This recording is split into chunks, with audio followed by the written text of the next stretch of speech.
This is Jamie Drummond for Good Food Revolution. I am here in Trinity Bellwoods Park with a young man called Joao Pedro Montes, who is joining us all the way from Portugal with an amazing array of wines, a concept that actually blew my mind the other evening when I heard about it for the first time. So we have a range of the wines here, some of the wines that are available, but I guess it's over to you to explain the overall concept to our readership. Okay. So basically what we have here is a concept on the production of wine that tries to bring the wine closer to people based on consumption moments and emotions. Basically, I really wanted to totally transform the way the industry relates to the consumers, because there were some kind of autism where the producers talk a very technical language from producer to producer, from winemaker to winemaker, and the average consumer is not on that equation. Okay, so basically, even though my family has been doing wines for over 150 years, this new concept of wine with spirit is only 6 years old. It started because one day, even though I was not working yet with the family, I work in several other industries, from the oil to pharmaceuticals to marketing, from strategic consulting. But one day I got a call from some American friend that did an MBA with me, and he said, "Joao, I need wine from the old Europe." What do you mean? Hey, you guys down there? Okay, but I can talk to my family and we'll put there as many containers you want. I said, no. I'm tired of fincas and chateaus and quintas and all that. Yeah. And I understood that it was exactly where I wanted to be. Is how can we centralize an old industry, a conservative industry, a traditional industry, into the new world of centralizing the consumer. Okay. So the first point was to validate the concept, and basically what we did was we hired the University of Vlerick in Leuven, Belgium, that has an extraordinary department of trend analysis for consumers, and also Couture, which is a French and Portuguese company specialized in ethnography. And long story, short story, we have analyzed two emergent wine countries, which were Poland and Brazil, and we have analyzed two mature wine countries, which was France and Portugal, for obvious reasons, level of consumption, tradition, culture, etc. And there were three, out of many conclusions, there were three main conclusions that were the pillars of the construction of wine and spirit. And these conclusions were transversal for mature wine countries and emergent wine countries. The first conclusion was that more than 90% of the people, when they make a decision to buy wine, they don't base that decision on a pure technology. That doesn't mean that people don't know how to appreciate quality or say I like it or I don't like it. It just means that if it came from terroir A or terroir B, or if it has been older in French oak or American oak, might not be important for the big majority of the consumers.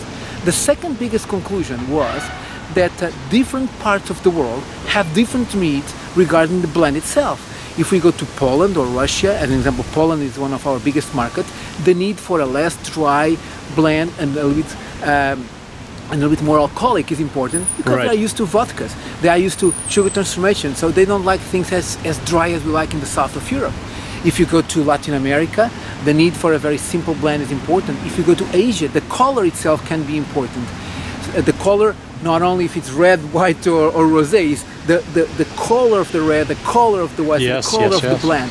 And finally, the third conclusion, and probably the most important for our project, was that more than 90% of the consumers, when they have the impulse to drink wine, they base it on an emotion or a moment. That I used to say, playing, that nobody wakes up in the morning saying, today I'm going to drink something in older than French oak from the terroir A with a big tannin. No, today I'm going to have a date. What should I drink? Or my friends are coming over for watching football and some finger food or some cheese. What should I drink? Or tomorrow I'm going to have a barbecue. What wine should I bring home? Or just Friday I want to go out with my friends for an happy hour, have a nice time. What should I drink? And basically, when the consumer goes to a shelf with this purpose, immediately he gets totally confused with 3,000 labels talking a very technical language, that he does not understand, and there are two options that they have. Either he pretends, that's what many times we do, times we do, or he asks for advisory. I'm talking about the general public, because there are a lot of people that understand, but the majority of the person, they just want to have a good experience. And that's where we came in. So we wanted to do three things. So, first of all, guarantee that inside the bottle was unattackable, qualitatively speaking wine.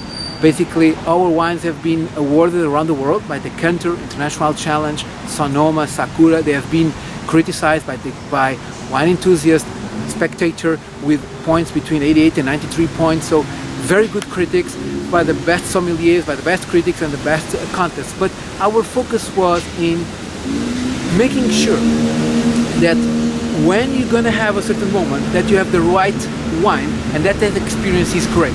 And that depends on two things.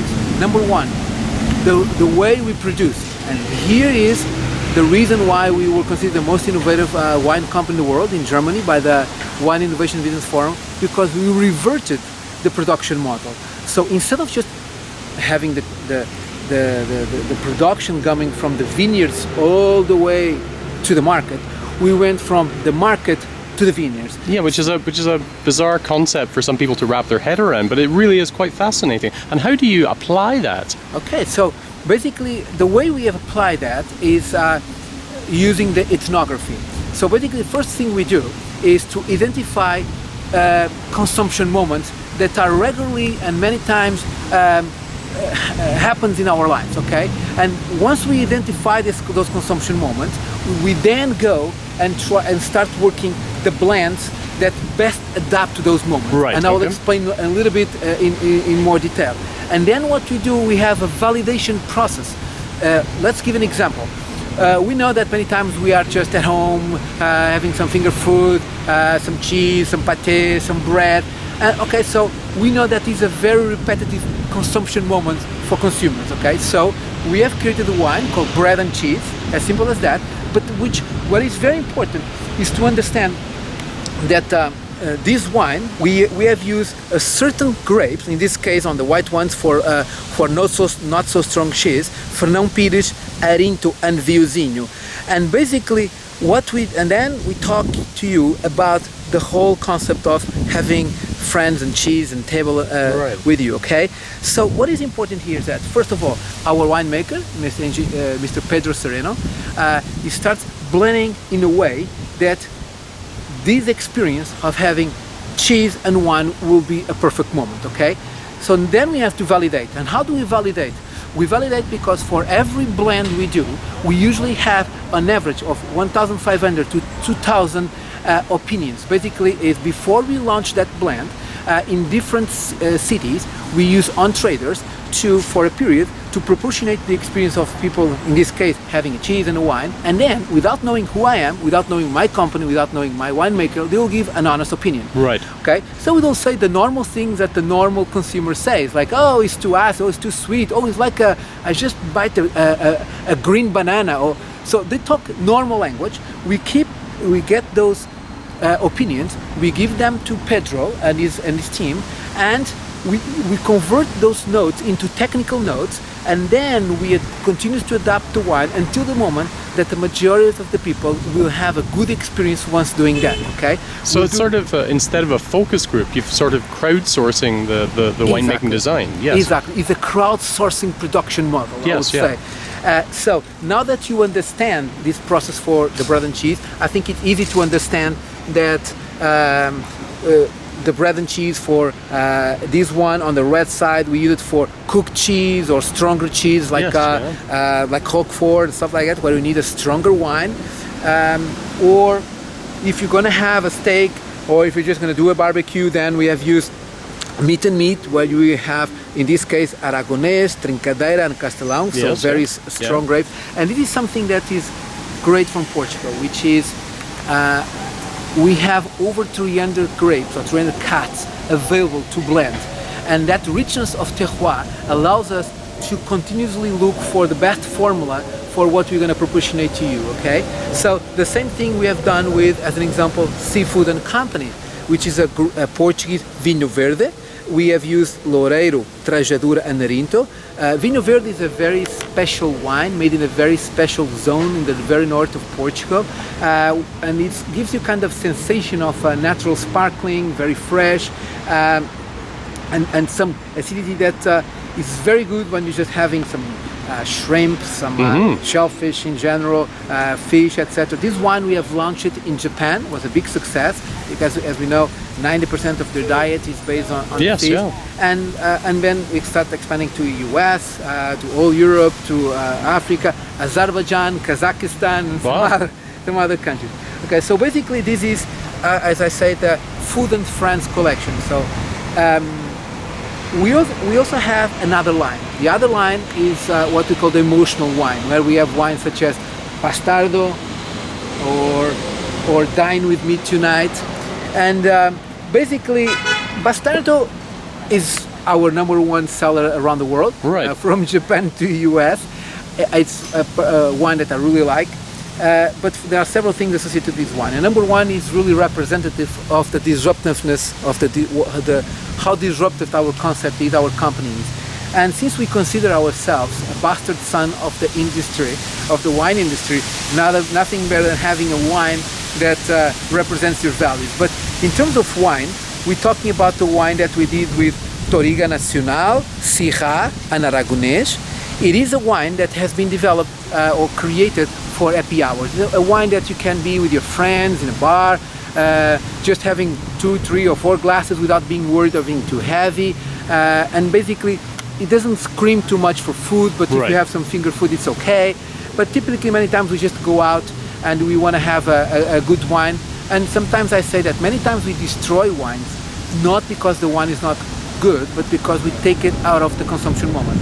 If you and I, Jamie, go to a disco or to a bar and someone serves a Petrus, after 3 glasses you're going to complain because you're feeling heavy, and it's just one of the best wines in the world. It costs you a fortune. It's just not the right wine just for not that in the right moment. context. Yeah, exactly. Yeah, exactly. And you should not complain or blame the wine. We should blame ourselves because we didn't have the right wine in the right moment. So that's what we're trying to do here. It's a very simple wine. Is one of our most medal ones. And what is funny also is that we believe in entertainment, so have fun with wine. So you can write things on your right. So you put the bastard name. You can put the bastard's name. Who the bastards are. It can be your boss, can be your ex-wife, ex-girlfriend, can be just a situation of life. It's just a funny time. Yes, and yeah.